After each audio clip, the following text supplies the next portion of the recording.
Boleh. Nyo sampai kamu-kamu. Termasuk yang bi bantuan ke kamu ini dari PT Setiagung, BBJ, pula ke masyarakat. Punya memang dia punya harga, mungkin PT Setiagung kasih bibit ke masyarakat untuk penanaman lokasi ini. Sudah tapi sudah sehat, sampai DPR dulu kena. Urung benda boleh. Masyarakat benda numpuk zero apa? Anak mutang, anak mutang dan ni dia. Pada dengan mutang apa dia kau? Betul. Tidak. Nyo kai pegor mulai. Betul. Kuya merakon. Masyarakat nyo boleh yang zero lain pada DPR. Monya hana DPR untuk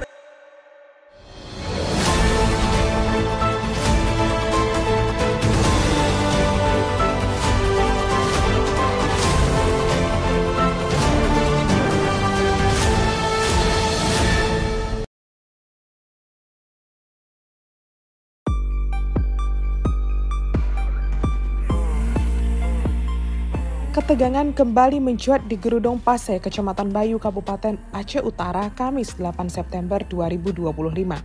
Salah satu dugaan pemantiknya adalah ketika pihak yang mengaku dari Badan Pertanahan Nasional atau BPN Provinsi Aceh datang.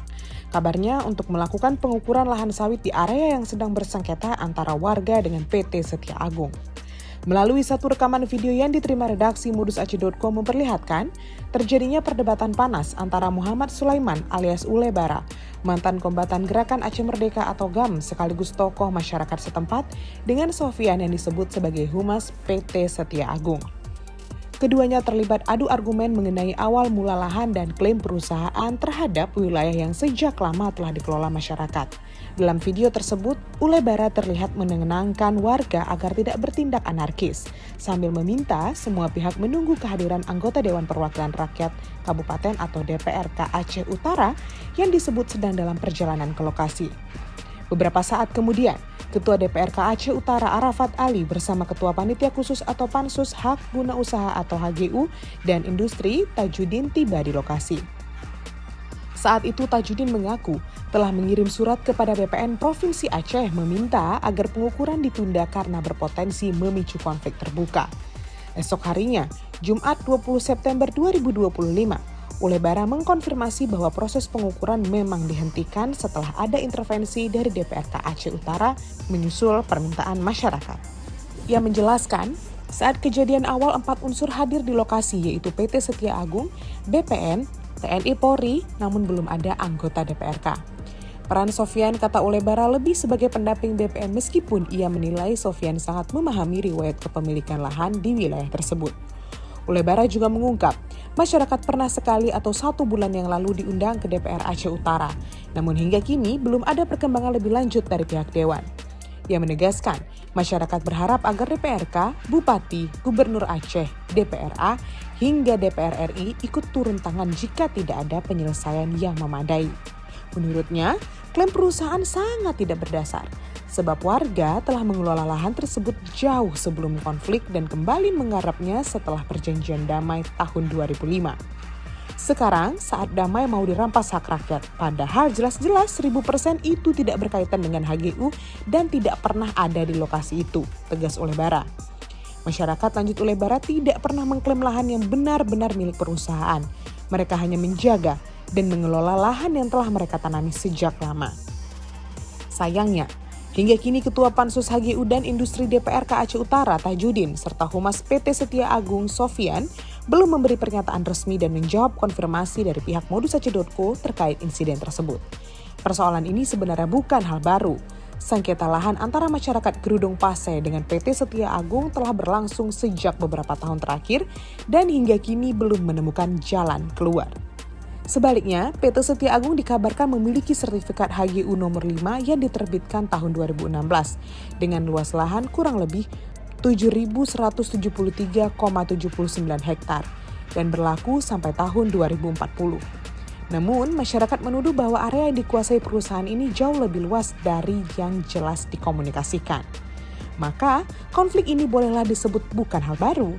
Dan masyarakat menyebut telah mengelola lahan jauh sebelum HGU PT Setia Agung ada, terutama setelah damai pada tahun 2005 silam. Warga desa kilometer 8 yaitu Batai 8 dan Simpang Keramat kepada modusaceh.co mengaku memiliki peta wilayah desa yang lebih tua dari penerbitan HGU perusahaan. Ada juga yang memiliki sertifikat tanah yang dibuat sebelum perusahaan mendapatkan HGU, tetapi sekarang masuk ke dalam area yang diklaim perusahaan. Selain itu, ada Peraturan Menteri ATR BPN Nomor 21 Tahun 2020 untuk sengketa tanah atau lahan. Selama ini, ada juga masyarakat yang menggunakan SKT atau Surat Keterangan Tanah yang dikeluarkan GC atau Kepala Desa setempat sebagai alas penggarapan atau pengolahan lahan mereka. Tapi secara hukum, SKT bukanlah alas hak yang permanen jika dibandingkan dengan sertifikat atau izin resmi, terutama bila berada di atas HGU perusahaan. Itu sebabnya setelah ada surat edaran Kementerian ATR BPN nomor 1756-5.1-4 tahun 2016, SKT tidak lagi memiliki kedudukan sebagai alas hak ketika bersinggungan dengan HGU. Tapi, terlepas dari semua itu, Undang-Undang Perkebunan mengatur bahwa perusahaan yang memegang HGU wajib menyediakan plasma bagi masyarakat sekitar 20%.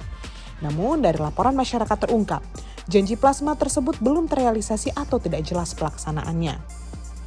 Ada yang mengklaim bahwa justru rumah dan lahan warga termasuk dalam klaim perusahaan atau diklaim sebagai bagian dari plasma tanpa transparansi. Makanya, warga secara konsisten menuntut agar dilakukan pengukuran ulang atas batas lahan HGU oleh BPN. Di kawasan Bate 8, jika pengukuran ulang tidak dilakukan, maka warga mengusulkan tukar guling lahan. Caranya, warga mendapat sebagian yang mereka garap atau sekitar 200 hektar, sedangkan perusahaan mendapat bagian tertentu atau sekitar 37 hektar, ini apabila memungkinkan. Selain itu, masyarakat menuntut agar PT Setia Agung, BPN, dan pemerintah membuka data HGU secara transparan ke publik.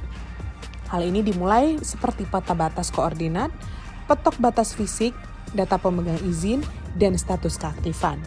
Karena mereka juga khawatir akan kehilangan akses lahan garapannya, ketidakjelasan status, dan masa depan agraris. Warga adat di Bate 8 menyebut mereka memiliki hak adat atas tanah ulayat yang selama ini menjadi basis kehidupan. Nah, ketika HGU dikeluarkan, maka area-area itu dianggap masuk wilayah izin perusahaan, sehingga warga merasa hak mereka telah dikikis. Di sisi lain, masyarakat yang bergantung pada lahan sebagai mata pencahariannya merasakan ketidakpastian, yaitu bisa kehilangan akses lahan tanaman atau akses kebun. Karenanya, konflik berkepanjangan ini telah menguras waktu, sumber daya, dan bukan mustahil akan menimbulkan gesekan sosial secara keamanan. Sebab kepercayaan terhadap institusi pemerintahan seperti BPN, DPR, dan pemerintah daerah bisa saja menurun bila penyelesaian tak jelas dan lama. Sengketa ini memang sangat kompleks karena melibatkan sejarah, adat, legalitas formal, serta norma-norma regulasi modern. Karena itu, untuk penyelesaiannya dibutuhkan hal yang nyata. Dibutuhkan pengukuran ulang yang kredibel, keterbukaan data, serta komitmen tertulis dari pihak perusahaan dan pemerintah. Di sudut lain, regulasi formal seperti kewajiban plasma harus ditegakkan bukan hanya sekedar sebagai janji. Makanya, perlu ada lembaga atau mekanisme yang memfasilitasi pihak ketiga yang independen untuk verifikasi batas lahan, misal BPN atau Lembaga Pertanahan dan Agraria. Kebijakan dan kesepakatan ini sekaligus untuk menjawab satu pertanyaan mendasar. Harus warga setempat terhempas dari tanah leluhurnya? Maklum, ketika janji pemerintah bahwa setiap mantan kombatan GAM dan korban konflik mendapat 2 hektar lahan, hingga kini belum terwujud. Sebaliknya, lahan yang telah mereka kuasai dan garap untuk kehidupan belasan tahun sebelumnya justru direnggut oleh PT Setia Agung.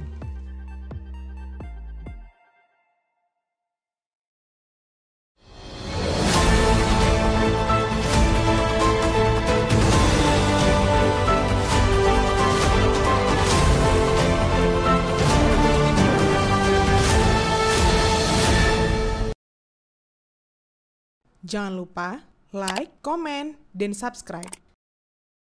Serta aktifkan lonceng notifikasi.